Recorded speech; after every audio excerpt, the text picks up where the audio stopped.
All right, so on 2C.11, log functions, we're now talking about the log function attributes. So we're going to be looking and analyzing domain and range, okay? Now, remember, inverse relationship, okay? Because log functions and exponential functions are inverse functions, the characteristics of their graphs will have inverse relationships. Meaning, for example, if I have a horizontal asymptote for exponential, I'm going to have a vertical asymptote for log. Make sense? If the domain of exponentials is all real numbers, then the range of log is going to be all real numbers. They're going to have inverse relationships with all within all of their attributes. Okay, so this is a side by side of those. Not a side by side of inverse. Oh, sorry, I did not do that. This is all the things and all the characteristics of a log function. So everything about the parent function that you need to know is presented in front of you. Okay. So the first thing here is we talked about that B has to always be positive and A can't equal 0 and B can't equal 1. The domain is from 0 to infinity. And the reason why the domain is from 0 to infinity is because you have a vertical asymptote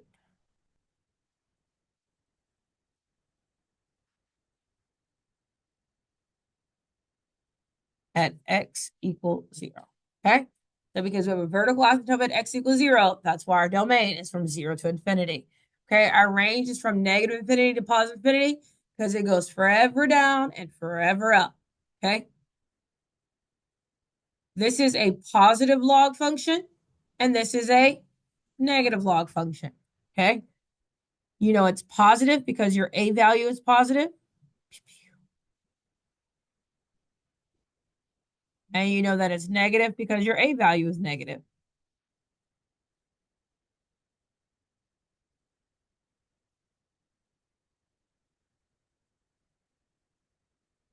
Okay. Log functions. Log functions are either always increasing or always decreasing. Okay. They will never switch along the way. And that therefore they have no relative extremas. Okay. The only time that it'll happen is if I tell you to look at the log function from here to here, that closed interval, right? If you don't have a closed interval, the entire function is forever increasing or forever decreasing because your range is from negative infinity to positive infinity. Does that make sense? All right. Concave up and concave down. Log functions are always concave up or concave down, depending on what's happening. There will never switch concavity, so there's no points of inflection, which means that there's no changing points, right? It'll never change. You're either going to be concaved up or you're going to be concave down. So if I'm a positive log, I'm concave down. If I am a negative log, I'm concave up. Pretty straightforward, right? All right. In behavior, you're in behavior, meaning as x goes forever to the left and as x goes forever to the right, what is your function doing? Okay. As x goes forever to the left, what is it doing? Well, it can't go forever to the left, right? X can only approach that asymptote, which is why we say that as it goes to the left, X is approaching a asymptote. That's why the left-hand behavior has a limit. We don't say it goes forever to the left. Okay. However, when you're writing your in behavior statement, you're going to make sure you're using 0 plus, saying that it's coming from the right because it doesn't go forever to negative infinity. Okay. And then on here, you're going to say positive infinity. So notice that we're not saying negative infinity and positive infinity. It says as x comes from the right of 0. Okay. All right. Questions about our total characteristics of a log function. All right, cool. Let's keep it pushing. So let's describe this stuff. It says write the limit statements of the in behavior of the following log functions. So looking up here, we're going to write our limit statements. So notice how I've already written, since I set the left, the limit as x comes from the right of 0, what is f of x doing? F of x means your y. What are your y's doing? They're going to infinity, but they're going to negative infinity. As I'm coming from the right, what are my y values doing? They're going all the way down, okay? Now, on the right-hand side, as I head towards the limit as x goes to positive infinity, what is my f of x doing? What are my y values doing?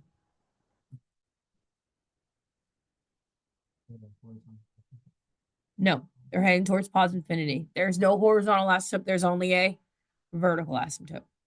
Horizontal is for exponential. Vertical is for log. They're increasing. They're going forever towards positive infinity. Okay, let's look at it from a negative exponential. Again, when you're describing your left-hand behavior for an exponent, a log, I'm sorry, a negative log. When you're describing the left-hand behavior for a log, you're describing it as the limit as x comes from 0 from the right. What is your f of x doing? It's going up, which means it's heading towards infinity, positive infinity. As your function heads towards the right, what are your y values doing? They're going towards negative infinity. The limit as x goes to positive infinity, f of x is heading towards negative infinity.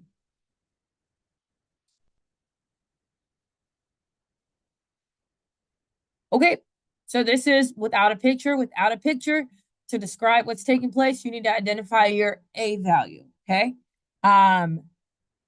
What is your a value doing? Your a equals 2, which means that this is a what? A positive log function. Does that make sense? Your a equals 2, and it means it's two factors. A equals 2 and b is greater than 1. So this is a positive log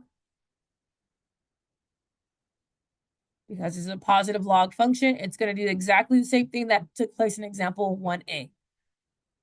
The limit as x comes from the right of 0, f of x is equaling negative infinity.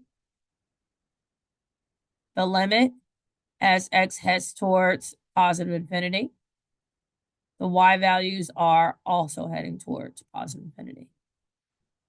And why is this? This is because your a equals 2, which is positive, and your b is greater than 1. So your values are increasing. If my b was a half, then my values would be what? Decreasing.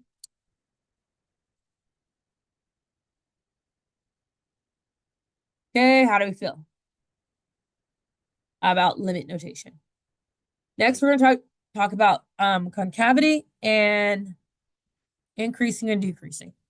Okay, so we're going to determine whether the function is increasing or decreasing, and whether it's concave up or concave down. So looking at 2a, we have the function graph, and we want to know, is it concaved up or concave down? It is concaved up. Is it increasing or decreasing? Decreasing. Yes? All right, on B, what are my characteristics? I'm concave down, and I am increasing. Increasing is literally as you read the graph from left to right, what is it doing? Concavity is for your rate of change. All right, without a graph, let's see if we can describe what's taking place here. Again, you're going to pay attention to your A and your B, okay? Our A is -4, and our B is greater than 1. Because of this, what kind of log function do I have?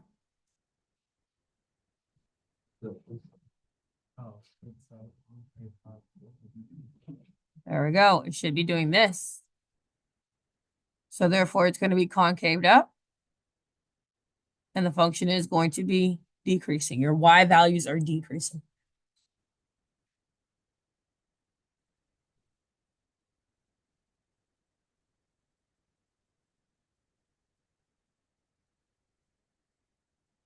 Okay. How do you feel about describing concavity and increasing and decreasing of a log function? Doable? Cool. All right. Select the values of the several log functions are shown, selected values are shown below. For each table, find the K. What is your K value? Meaning, what is your constant of change? What is your missing value? So first we have to identify how is it changing? How is it manipulating? What is taking place here? All right. So we talked about with log, your X values are going to be the multiplicative change, right? Your Y values have to be evenly, bless you, have to be evenly spaced. Does that make sense? So when we look here, first thing we're going to check is make sure our Y values are equally spaced. Our output is our outputs equally spaced? Yep. We have +1, +1, +1, +1. Okay. Now that means that these have to be multiplicative change. So this is obviously multiplied by 2. To get from here, this was multiplied by 2. So therefore, what is K? K would equal 4.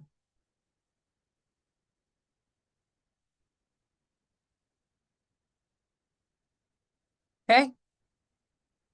How you feel? Does that make sense?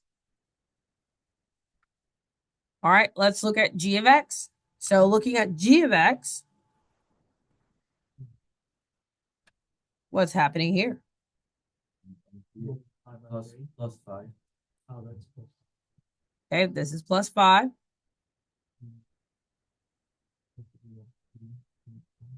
And we have a multiplicity of 3. So what is our K? 2.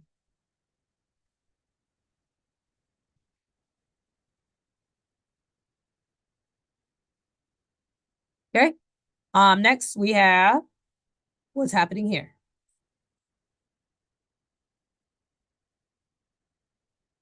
Decreasing by 10. Okay, our Y values are decreasing by 10. Correct. All right. What's happening with our X values, our input? A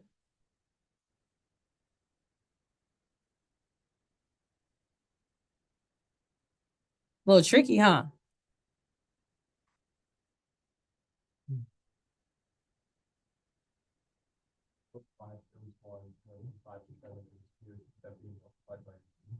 Because it's a big gap, right? So something has to be taking place. So we got a something by 2. Does that make sense?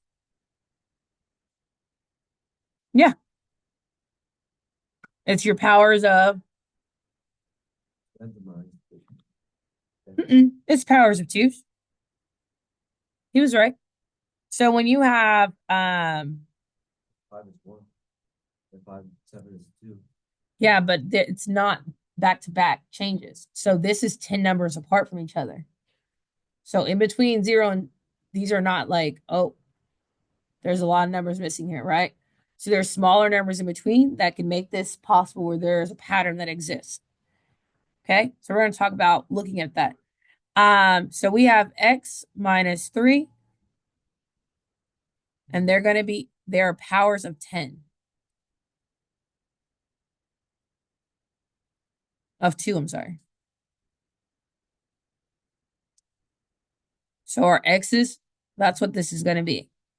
So it's x minus 3, and that's what makes our powers of 10. So here, the first one we had 4 minus 3. And that would be our 1, which is our 2 to the 0. And then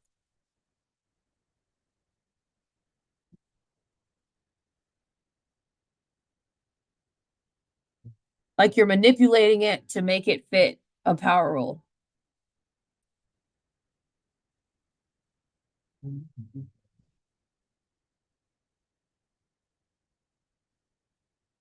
So how can I explain it where I'm making sense outside of my head?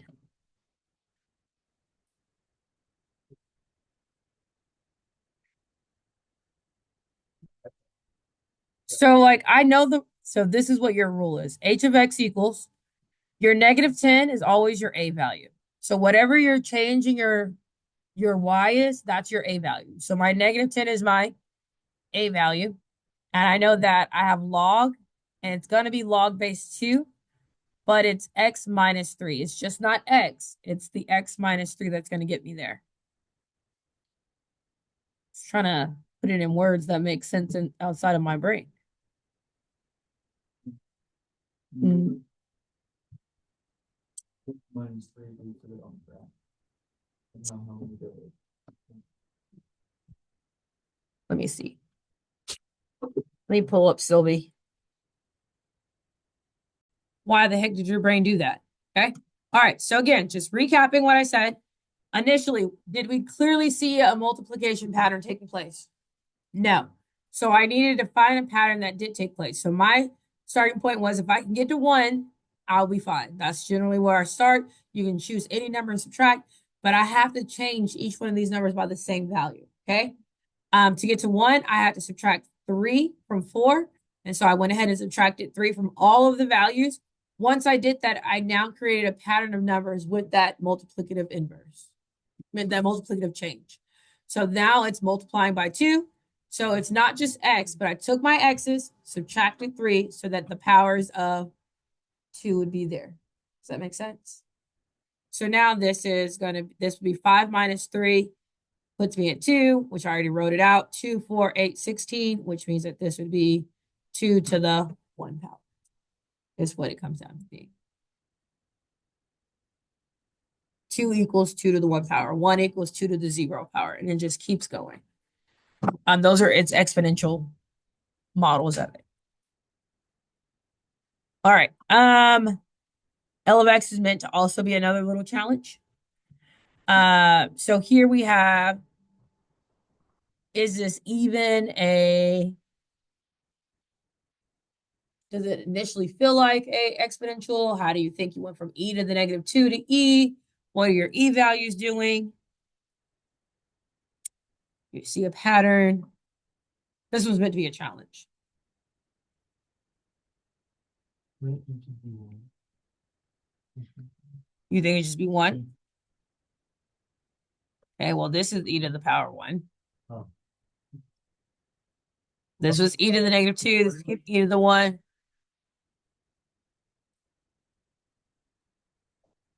There you go. The powers are adding 3. So this would be what? E to the 4. Oh, we never wrote what k was here. What was k? 11. 11 because it's 8, right? But do we all understand why this is e to the 4? Yes. Okay, because each one of our 2, 2, 2. Okay, remember, powers are repeated multiplication. So it's okay in that sense that we're adding because it's repeated multiplication is what a power represents. Yes? All right, cool. All right, look at that little extra charge of brain power we got. Of what? What do you mean? E to the 4? It would be,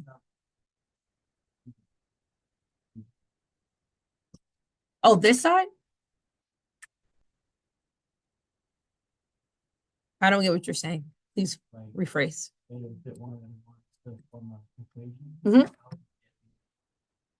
Your base would just be E. It would be not log of E, which is natural log.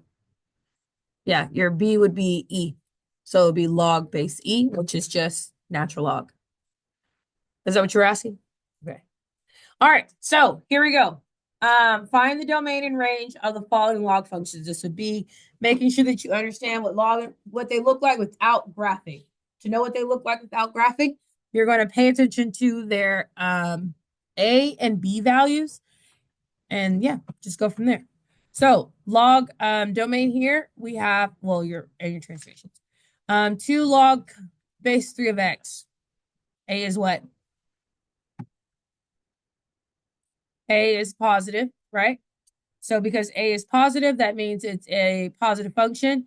Your x isn't shifting, right? So if your x doesn't shift left or right, that means your domain isn't shifting, okay? So my x is just by itself, so x is unshifted. So this is just simply from 0. That's not a 0. There's no such thing as negative 0. That was a typo. 0 to positive infinity. And your range, again, is going to always be from negative infinity to positive infinity. Your domain here. So this time, notice that, again, -5. So we know it's a decreasing log function. But notice that x is no longer alone. Okay? The purpose of your do now today was to get you to remember your transformation rules. If I have x minus 3, what happened to this log function? It moved to the right 3 units. Because it moved to the right 3 units, my domain also shifted 3 units to the right. Yes? Does that make sense? Okay?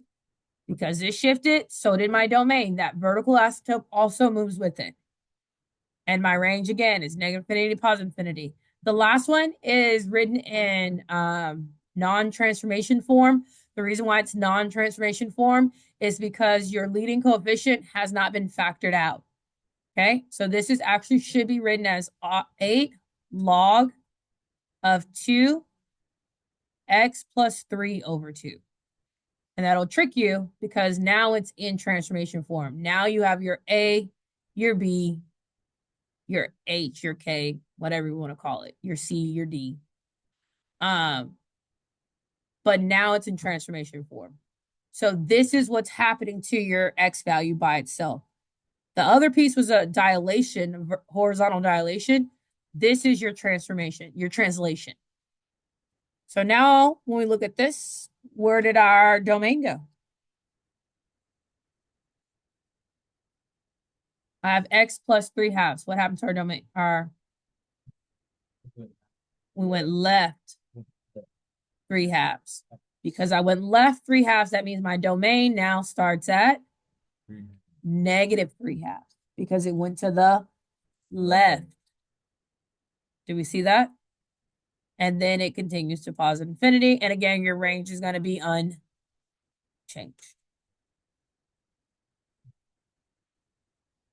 Got it? Do we see the difference between how B is written and how C was written? Okay. And again, you're factoring out the leading coefficient, not the GCF, but the leading coefficient. All right. Good job.